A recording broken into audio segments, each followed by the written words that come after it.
Miss, may size 11 kayo na boxing shoes? Dito po, sir. Check lang po ako kung may size 11 po. Nonoy? Nonoy, batong bakal? Uy, Eddie! Nonoy, kumusta? Ayos lang. Oh, sa'yo? Nag-boxing ka pa pala? Ay, hindi. Para sa anak ko. Talaga?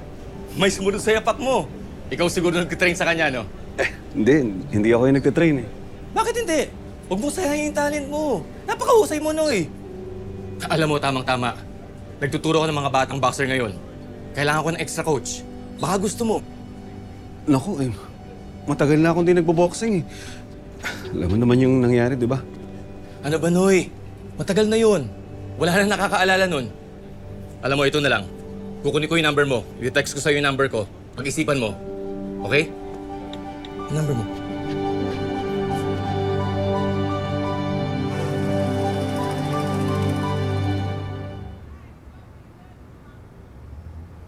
Bakit hindi mo nga subukan?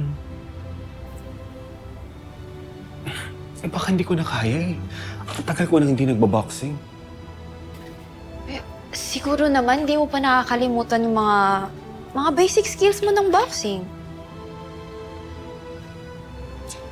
Oy, Nonoy.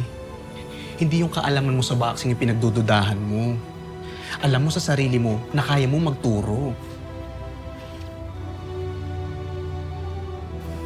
Kaya lang, paano ko malaman ng mga magulang ng mga bata yung pagkatao ko? Tapos pag-isipan nila ako ng masama. Mga lalaki pa naman yung mga anak nila. Hanggang ngayon ba? Minumulto ka pa rin ng past mo? Beshi, bakla ka. Pero hindi ka manyakis. At mas lalong hindi ka pedophile. Hindi naman lahat ng tao katulad ng tatay mong homophobic eh. Ano inaarte-arte mo dyan? Ayoko lang kasing mapahiya ulit kagaya ng nangyari noon.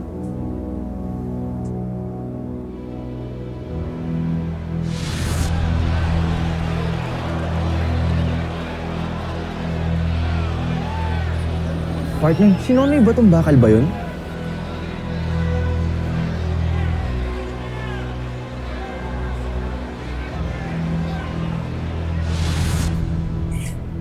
Hindi ko talaga kakayanin.